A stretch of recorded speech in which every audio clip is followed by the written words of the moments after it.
Like I was saying in the first half, goals happen when I was not expecting too much. Um, and again, I have to say that for me there was a game with Diego Costa and the game after Diego Costa. The game changed. For the first time, the Portuguese central defenders, they were able to come up. They were not afraid of the space behind them. They were more confident. They brought the team up. The team became more compact in the last 10-15 minutes, and was when the free kick situation arrived. Intelligent, experienced Cristiano looking for that free kick in a position that he loves it, and amazing free kick, no chance for David. Absolutely not. Do you feel it was a fair result overall, 3-3? I think so, because I don't think any team was perfect. I don't think any team was able to be dominant for the 90 minutes. I think some of the goals were the goals that make us not to sleep well after. Not just the kind of individual mistake like David had, which is part of football, but for example the Spain second goal, a free kick from that position, a small Gonçalo Guedes marking the far post against a tall Busquets that heads the ball into the space. I think a few mistakes of two teams full of top players. I think we've got the goals to show you too, so let's start with the first one in the very first minute. Here we are, Ronaldo with the penalty. He didn't look like he was going to miss, did he? Nah, very confident. He made a decision before he goes. He goes high. Even if David goes to that side, no chance. The ball is fast. Fantastic penalty. Not long after, Diego Costa was causing all sorts of problems, wasn't he? He's a big man, puts himself about. I mean, this is what he's all about, isn't it?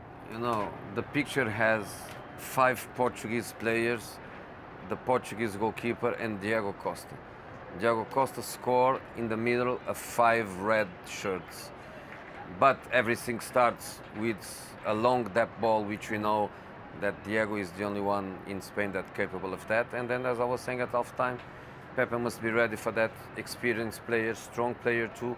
I think he should be happy for that duel, but a little bit of more protection for the second ball. And all the red players were not able to kill that second ball, and then Diego has a good low shot. No chance for the keeper. Now, just before half-time, great goal for Portugal, great time to score a goal. Ronaldo again. Yeah, he's my boy. It hurts me to say, but he knows. He knows it's a bad mistake. It's a mistake that it doesn't with us. United, player of the season, fantastic performances, but that happens to the best. But the good thing with the best is that in the next match you will be there, not afraid, confident to go, and ready to help his team. But it's a goal with David's face. So they all went in for half-time, and I thought, certainly looking at this game, you could tell there was a lot at stake, a lot of pride at stake today. You could sense there was rivalry between these two teams. And when they came back out, of course, it wasn't long before we got another goal. I think it was an equaliser there for Diego Costa. Sometimes we managers, we feel a little bit like betrayed by players' decisions on the pitch. Sometimes in the heat, they're not able to think. Sometimes there is a little bit of lack of leadership on the pitch, because sometimes we are not able to communicate. It's not possible, Gonçalo Guedes, to mark the last position on the zone, to be challenging in the air by a tall player like Busquets. And then we also missed the second ball in the face of the goal, but it's a very bad goal to concede. The second half starts, you have to go solid, you have to go to try to create emotional problems to a team that is losing 2-1, and you give them the chance to get into the game with a bad goal. Sure, okay, so that made it 2-2, and then they went ahead, didn't they, with a great strike from Fernandes. Unstoppable. Unstoppable. I think he knows that he scores now. He doesn't need to see the ball in the net to know that he scored. The fly of the ball is beautiful. He hits the ball with, we used to call the three fingers, which is the external part of the foot. No chance for the keeper because the ball gives an impossible fly for him. It's a fantastic shot, but starts with a challenge in the box between Pepe and Silva. Pepe has to press, not to commit too much. Maybe he was afraid to make a penalty, but he has to make it short and to try to win the ball there.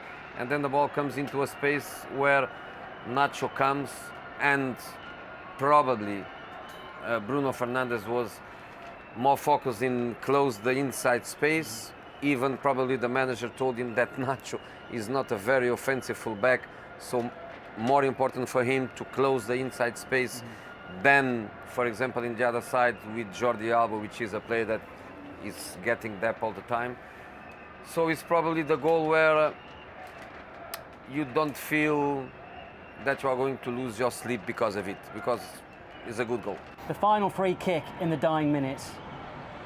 Top corner, Jose. Top corner, and is Busquets first man, Piqué second man. They don't have taller than that. I think the wall is correct, the position is correct. Of course, the line that the referee does, the white line, gives nowadays a better possibility to the taker, because before was always 1 meter in front, 50 centimeters, and this and that.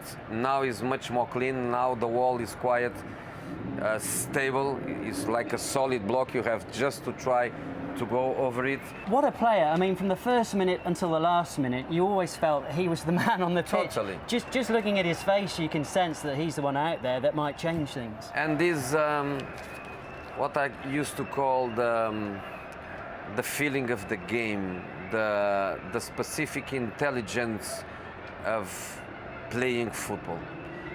He knows that the team is in trouble. He knows that the team is not creating. He knows and is frustrated on the pitch because nobody could see Portugal to score a goal.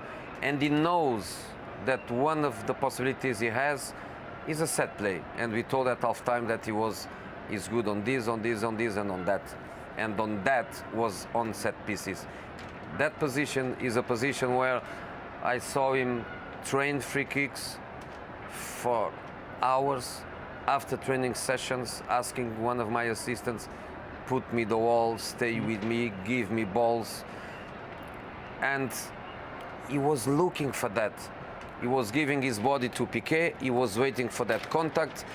Piqué, I don't think he's a foul. If I am the referee, probably I don't give that foul because I know the nature of the players. I know what Cristiano was looking for. He's being clever. He's being clever. Is to be in control of every detail of the game. He gets the free kick, and then of course, score, doesn't score. He spent so long. He put the ball down, and it felt like I was looking at him for about an hour. His record lately is not the best on free kicks. I think for the number of free kicks it takes in the club and in the national team, he's not scoring as much in the past couple of years as he used to do for Manchester United and in the first years in Real Madrid. But this one is a critical one. This one is a crucial point. It's not just a crucial point. It's the what can affect the self-esteem, the self-confidence, the way to approach the next two matches, the rivalry, what it means for the Portuguese people that is at home, and he has this little touch, this little extra feeling, and the goal is fantastic. I think the wall is a good wall. They start the wall, if I'm not wrong, with Busquets, and the second man is Piqué. They try to protect the side where the keeper is not trying to go too much because he knows that Cristiano can put the ball also in the other angle. So David stays on with half of the goal and gives to the wall. I think the wall is correct, but the fly of the ball is fantastic. It was magical, it's impossible, wasn't it? Impossible. And at the end, everybody celebrated like mad. Who's going to be the happier of the two teams here? We talk about, I know I've talked to you before about the psychology of everything. I think they are. Of course, Spain has a different feeling, which is the feeling that has 3 points in the pocket, and 2 of them they fly just in the end. But overall, I think both teams are happy. They know that the point is a good point. They know that with 5 points they both qualify, so they can even get a negative day and get a draw against one of the other opponents. But I think they are quite happy, and the feeling of a big match, big opponent. I don't lose against the European champion. I don't lose against a former world champion, and the team that is again a candidate to win it. I think is a positive feeling. Now they can relax a bit more. Now they can prepare the next 2 matches with a different feeling.